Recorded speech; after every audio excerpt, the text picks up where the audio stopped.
Chuck, what have you told the players in terms of how to treat this break? It's because you don't know how long it's going to be. Do you have them treated like it's an off season, or try and have everybody stay in shape? How does it all go?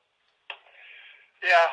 Well, before I answer, that question, I guess I just want to just kind of acknowledge the obvious now that we're in different times right now, and I just want to certainly mention that I think our entire organization and certainly my family and I, we thank all the people working on the front lines of this pandemic, the doctors, nurses, hospital workers, our first responders, and everyone working hard to keep all of our essential services operating for the benefit of all of us.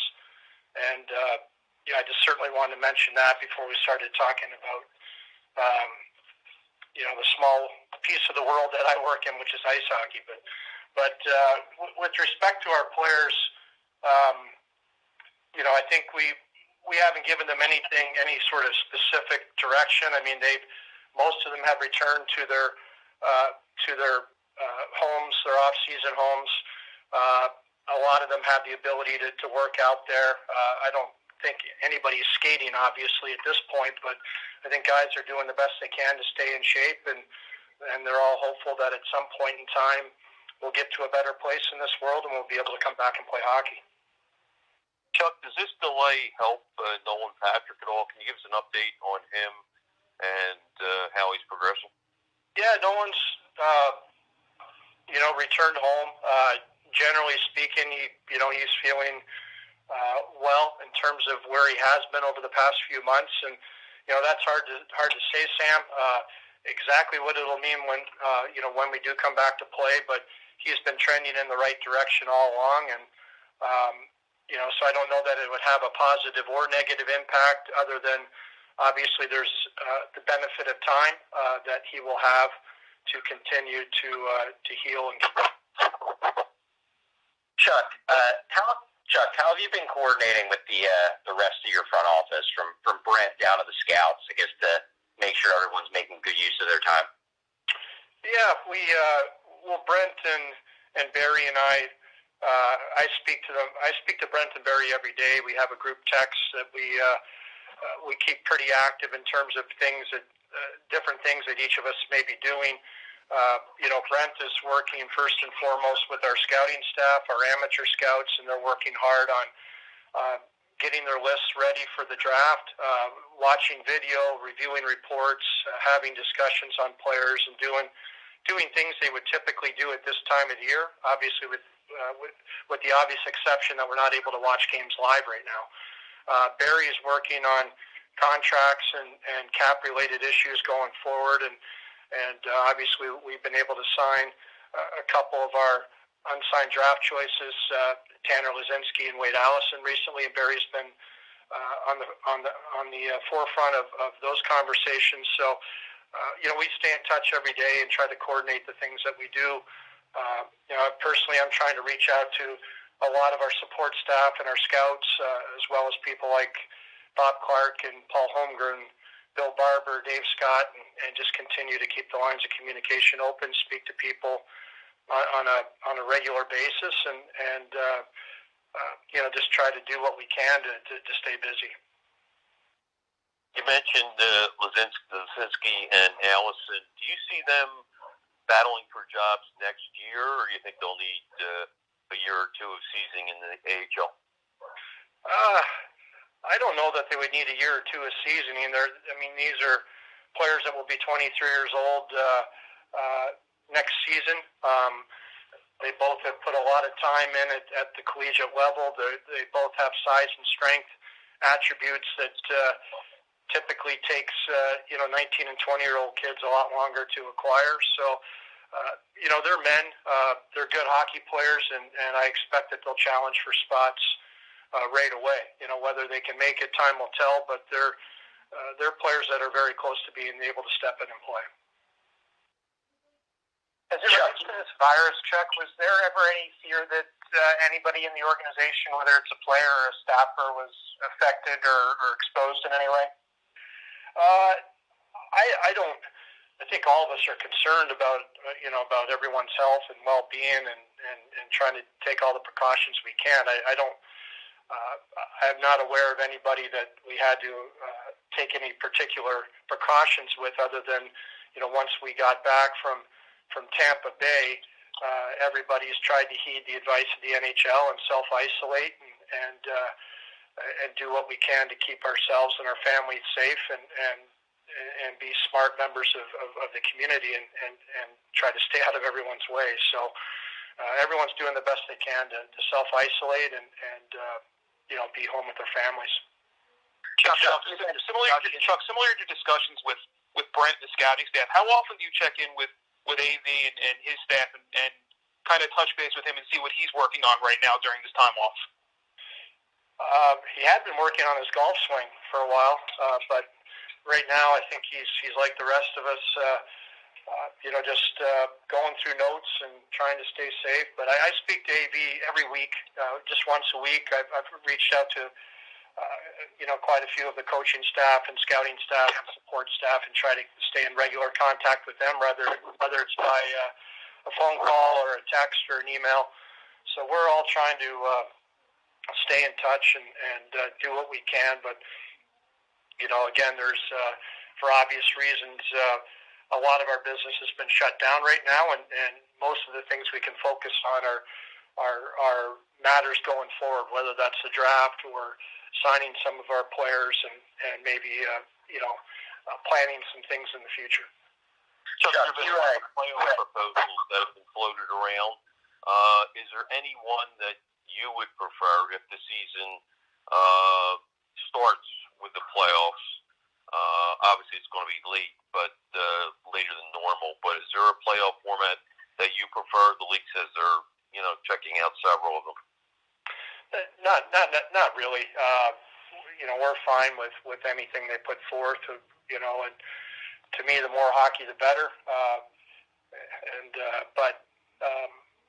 Whatever it ends up being, it ends up being. So I'm not particularly wed to anything. There's lots of different ideas out there, a lot of creative solutions, and it's a good way to pass the time right now. But until things change and we have more information, it's going to be hard to know what will happen. Chuck, you mentioned about that.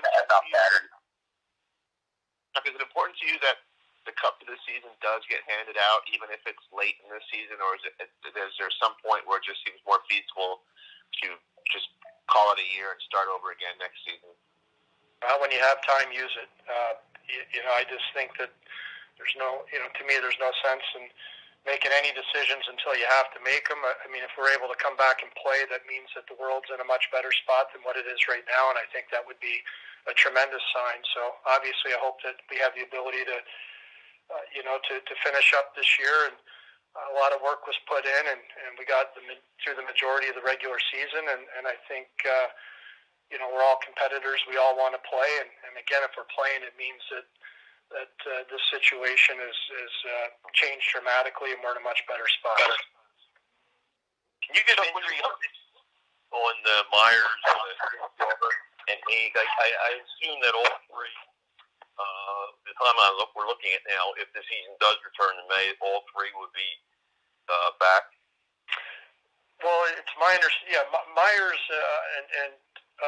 is doing well. He's over 3 weeks now post-injury. He's feeling very good. I believe he would have been cleared to play prior to the end of the regular season as it was originally scheduled. Thompson's issues have resolved. He's cleared to play. JVR's finger's healing very well. He still needs a little bit more time before that would be fully healed, which is kind of just what we had expected when we announced the initial time frame, I believe, of 4 to 6 weeks. It would have been somewhere either just as the playoffs started or maybe into the first week of the playoffs. I think he's still trending that way. Everybody's doing well. They're all healing and feeling better, and so that's all positive. Can you give an update on Oscar? Sorry? Can you give an update on Oscar? Is he still in the area, or did he go back home? Or No, Oscar's still in the area, continuing treatments, and he's doing well. Chuck, you mentioned earlier about varying contracts. Obviously, you guys have a number of pending UFAs and RFAs. It's a weird situation, but have you opened negotiations with any of them, or do you look at it as the cap's uncertain, the season restarting is uncertain? Is that something you kind of view as sort of on the back burner for now? Well, we haven't started any negotiations, with any of our RFAs or UFAs at this point. And part of it, there's obviously a lot of uncertainty as to, what the cap number would be and when things will start up. So there is some uncertainty. Having said that, but I think we have some RFAs in particular that, we've worked hard to prepare the file, for the negotiation. I think we're certainly willing to have conversations with some of those players or younger players that we'll need to sign under any circumstance. So I think if we can get ahead of some of those situations, we'll look at it. There's other situations where probably we need to, wait to see where the lay of the land is before we can get too involved. But we'll try to use some of this time to our advantage, and certainly whether we start the negotiations or just prepare for them. Typically this time of the year is when you're building your files for the summer negotiations, and this year isn't any different. And on a related side, has there been a lot of discussion among the governors, even with the commissioner, about new dates for when arbitrations would be filed or when free agency periods would be shifted to? No, we just don't know right now, and I think the league has a long list of items, critical date issues and issues relating to all the things you mentioned, in addition to formats and all that kind of stuff that will have to be resolved once we have more information. Chuck, among those issues, how concerned are you, if at all, about revenues being down, and how might it affect the salary cap? Yeah, I mean, we all read what's going on in the world, and I think our industry is no different than any other industry. There's going to be challenges for everybody as we move forward here, and again, at the end of the day, there'll be a host of issues that the league and the union will have to sit down and come to conclusion on and figure out what makes sense for the industry to move forward. But until we have more concrete answers, it's just hard to speculate on the types of things we need to be worrying about. You mentioned earlier about Allison Lazinski getting signed. Does it look like any of the other college guys, I guess Kalnick and Kate specifically, because I think Cam and Brink are going to go back, do you think any of the other college guys are going to turn pro next season and get signed in the near future? I think Wyatt Kalnick and his family are still looking at all their options and deciding what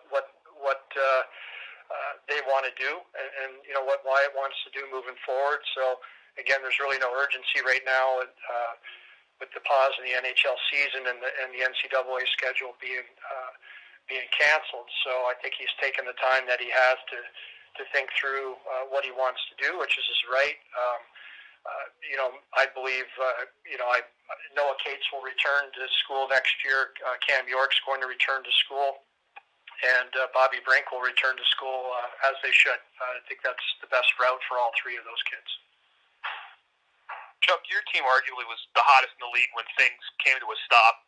What have you liked about what you've seen either during that winning streak or maybe really since January when things started to turn around?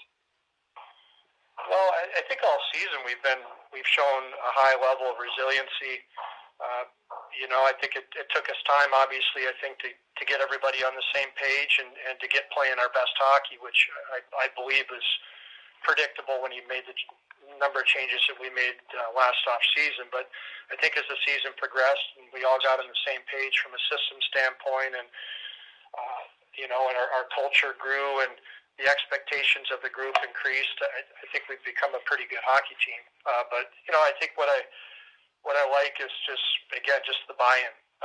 Just everybody is accepting of their role and trying to do what they need to do to help the hockey team win. And whether it's Claude Giroux or whether it's Joel Farabee, runs the whole gamut from our most experienced guys to our rookies. Everybody is accepting of the role and doing what's asked of them and doing it with a smile on their face. And I think that's why this group is so close and we were having the success we were having at the end of the year.